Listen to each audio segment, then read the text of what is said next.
Welcome to rSlash Prorevenge, where a farmer grabs City Hall by its city balls.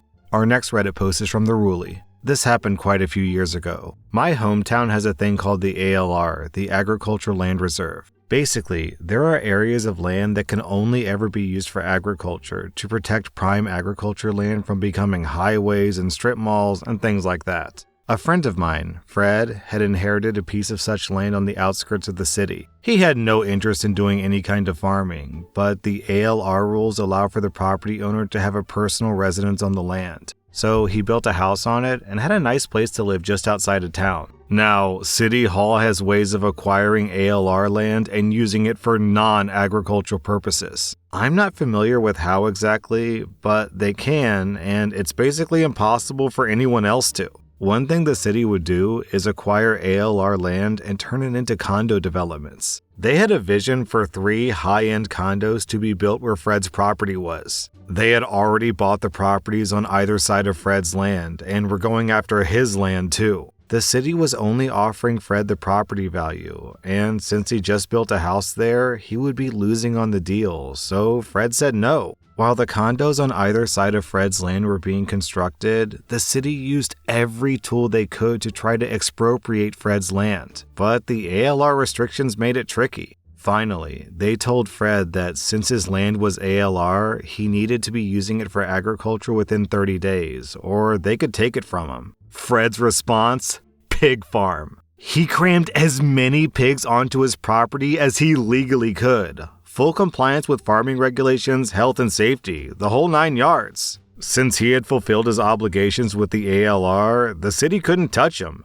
Period. The city had already pre-sold a number of these condos, and naturally, none of the buyers were very happy to have spent a small fortune to live next to a big, stinky pig farm. Most of the buyers obtained grounds for dismissal of their purchase agreements, while the rest filed a big lawsuit. The city's project was sinking fast. The city started negotiating with Fred, and the story ends with the city finally making Fred an offer for his land that was so ridiculous that he had no choice but to accept. The city finished their condo project, but thanks to Fred, they didn't make nearly as much off it as they had anticipated. So to everyone out there who's lucky enough to have never crossed paths with a pig farm, let me tell you, pig farm stink is a special kind of stink. Our next Reddit post is from Anonymaton. I don't know why, but for some reason, the teachers and administration who ran my strict Catholic elementary school decided that I was lying about my reading and writing abilities. Yeah, look, I don't get it. I really don't. Every year, I'd start the semester having to prove that I was actually doing my own English homework. They could never prove that I was cheating, so they eventually settled on measuring me against the smartest girl in the class, Kathy. I hated Kathy. Here's an example of this comparison business. We've been assigned a book to read. We read the first chapter aloud in class. I like the book, so I take it home and finish it. Whoop-de-doo. Next day, we're supposed to read the second chapter in our designated reading time. Given that I could usually read a book or 2 a day, a chapter doesn't take long, so I read it. And then I was done, so I started reading my own book. My teacher, Mrs. Smith, said, "OP, we're reading the other book right now. Read your own book later." I read it. Then read it again. So I did. She stood there and watched me and then said, "I said to read the chapter, OP." I did. I said read it, not skim it. I did read it. Kathy, what page are you on? 15, ma'am? Okay, OP, Kathy is the best reader in the class. If she's not past page 15, then neither are you. And that was that. I was too shy and embarrassed to really protest, so I didn't. I'd just stare and stare at the same page until Kathy turned her page. Then I turned mine. This was agonizingly boring, and it happened almost every day. After like 5 or 6 years of this issue, I was pretty pissed about it. Year after year, semester after semester, day after day, being told that I couldn't read as well as Kathy, when reading was the only effing thing that I was absolutely sure I was good at. It ate at me. Rage and humiliation and frustration and just a lot of self-hate for not being able to speak up, to force the issue to the point where I could prove that I was a good reader. It stung. And in the 5th grade, I finally saw it. My opportunity for vengeance. You see, my school did this thing called accelerated reading, which was fancy talk for get kids to read a book and take a quiz on it for points. They enforced it by making it a part of our English grade. Each student had a minimum set of points they need to make by the end of the year. They made it competitive by offering a pizza party to the class of the school's top reader. The top reader, every effing year, was Kathy. And whoever had Kathy in their class, oh so loved having Kathy in their class. The end of the year pizza party was a shoo-in to whoever had Kathy after all. She was so smart, so good at reading. She only needed to make a base score to pass, you know. But Kathy loved to achieve so much that she would usually make double that score, so it was impossible to beat her. She just really loved reading, you know? You might be wondering, OP, if you're so good at reading, why didn't you overachieve and kick her butt? 3 reasons. 1, apathy. I gave up trying in school a long time ago, largely because of my teachers. 2, I was one of the students that had to be supervised to make sure that I didn't cheat. Thanks to this, I was too embarrassed to ask to take the test until the last semester. 3, everyone from 1st to 4th grade were only allowed to read books at their reading level. Solid idea in theory, preventing kids from cheating the system and guessing their way through high-level point value tests instead of reading. But do you want to know how many points an effing Hank the Cowdog book was worth? 2, 3 if you're lucky. And that was the high end of point value for those reading levels. Most were only worth like half a point. If I wanted to pass, I had to read like 10 to 15 kids' books, and God, I was so far beyond that point. So yeah, since I just generally didn't really care, I'd usually wait until the last minute and then take all the tests at once and just barely scrape by a pass. This probably didn't help with my teacher's poor impression on my reading level, come to think of it. But 5th graders, 5th graders had free reign to take any test they wanted. Any test at all. I remember looking at my English syllabus on the first day of school and seeing that holy, blessed freedom. I looked up at the back of Kathy's head in the class across the hall. I could win. But then I realized I could do better than win. I could destroy her. Destroy her and prove once and for all who the alpha reader in the school really was. I could destroy her and show stupid Mrs. Smith and Mrs. James that they were all effing wrong. I could read. I was the best reader. I could do it. But I needed patience. I couldn't let anyone else know what I was up to. I couldn't tip my hand too early and drive the competition up. You see, at this time, Kathy's highest score was 45 points. She fully intended to make at least 80 points, and now the other kids were properly competing now that any book was game. Also, the final pizza party was on the line after all. I didn't want anyone else realizing that a new contender was in the ring. I wanted my victory to be a landslide. I knew that it could be a landslide with the arsenal of books that I'd read over the years. So I waited. I didn't take any of my placement tests, despite my teachers urging and punishing me for failing to meet my quarterly minimums. I suffered embarrassments, timeouts from recess, loss of field trips for low grades, my parents' confusion, but nothing could move me from the plan. My score stayed at 0. Kathy exceeded her own expectations, finishing the year with 92 points. I remember the last Friday, the last day to take tests, and my classmates struggling to get even half as many points as her. The next kid in line had 60 points. Me? I was still at 0. Just as planned. After school, instead of going to the homework room and after-school care, I went to the library with Mrs. Riley to take my AR test, since I still had to be supervised. This was fine.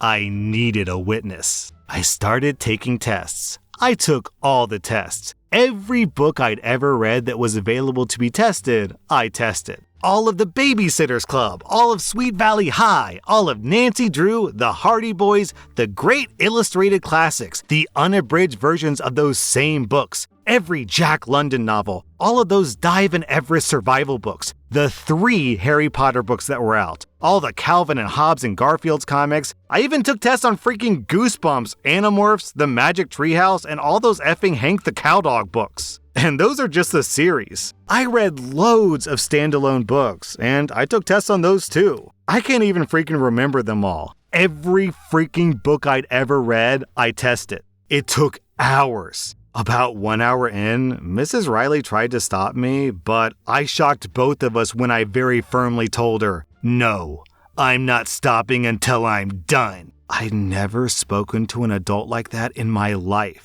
It doesn't sound like much, but I was the quietest, shyest, most pathetic thing when it came to adults, especially teachers. I barely looked up at them. Later, my father came to pick me up. I told him I had to take all the tests. Mrs. Riley told my dad that I'd passed, so I was fine, grades-wise. My dad tried to make me leave. I was not having it. For the second time in my life, I managed to speak up for myself. I ended up standing on the chair, screaming at my dad, "I'm not leaving until I win!" I told him I had to make the highest score. I had to win. I couldn't leave until I'd won. I think I was crying, almost hyperventilating. He had never seen me act like this and didn't know what to do except to let me take the tests. Mrs. Riley and my dad let me take the tests until about midnight. At that point, the program locked itself. No more tests could be taken, and the year's competition was over. I could see my score, and I was laughing and crying and just an effing mess. Mrs. Riley actually hugged me, and writing this out now, I understand that she was seriously cool to actually stay so late and let this sobbing mess of a child do this. My incredibly concerned but kinda proud dad took me home.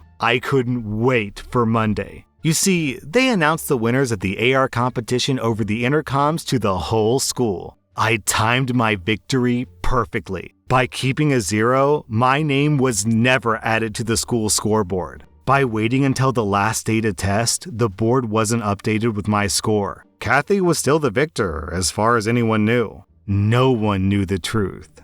No one but Mrs. Riley. Mrs. Riley, who was in charge of the contest as a librarian and knew that I'd won legitimately. I spent the entire morning hour with the biggest effing grin on my face. I grinned through prayer, through the pledge, through the unrelated announcements, and I was so excited I laughed when the principal started reading the AR winners. My classmates clearly thought that I was nuts. My teacher, effing Mrs. Smith, who was by far and above the worst teacher I've ever had, kept shushing me. I could not be shushed. Kathy was in the class across the hall. I could see her back and the confident faces of her classmates as they waited for the announcement of their inevitable victory. And then it happened. The second place winner is Kathy in Class B with 92 points. My classmates gasped. The class across the hall gasped. Kathy actually jerked with shock. And the winner is OP in Class C with a grand total of 458 points. I kind of want to end it there, but you guys need to know what happened next. Nothing. Effing nothing. My classmates, my teacher, the class across the hall, many of whom had come to their door and were staring at my grin, were silent. You could hear a pin drop, every rustle of uniform. Sweet, glorious shock. 6 effing years. Half my life at that age, and they all thought that I was stupid, that I was slow. Mrs. Smith, Mrs. James, Mrs. Riley, all wrong. I won, and none of them saw it coming. It was amazing. Mrs. Smith thought that I cheated, of course, but I had Mrs. Riley, and also my parents as backup. Because of the confidence I gained from completing this plan and earning the awe and respect of my classmates finally gave me the strength to tell my parents what was happening to me, how I was being harassed, and how my teachers treated me. My parents transferred me out immediately, giving me the greatest exit any bullied child could dream of. A big bang, proving once and for all that those bastards were effing wrong about me. Beating Kathy, who, thinking on it now, didn't do anything but exist to be everything I supposedly wasn't, and I kind of feel bad for ruining her moments. And blowing the whistle on my bullies. I left behind a legacy in my passing. Last I heard, it took the rest of the Harry Potter books and some serious dedication from another 5th grader to beat my record over a decade later. Opie, that's a super sweet story. I'm glad you had your moment in the sun. It's just so funny to me because you're such a nerd, Opie, and I say that from a place of love because I myself am quite nerdy as well. But it's just such a nerd mentality to be like, I'll show them. I'll read a lot of books. That'll teach them who's boss. You sure did teach those teachers a thing or two by studying really hard and learning a lot. No, the thing that every teacher hates, students who learn and read books. No!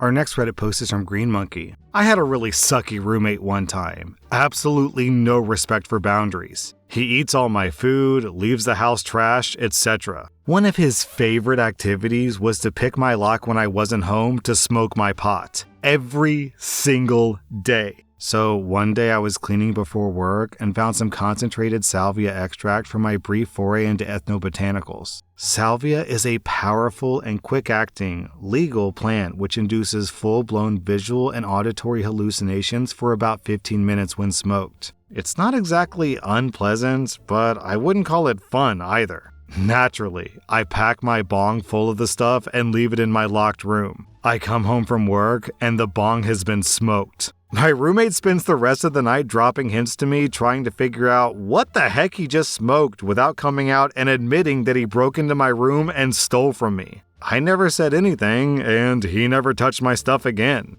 Down in the comments, Mr. Marf replies, God, 15 minutes? I smoked it once, and it lasted maybe 2 minutes. But I spent the whole 2 minutes fighting to keep my molecules from mixing from my bid's molecules so we didn't come one bid/human being. Kinda like the human/fly creature from The Fly.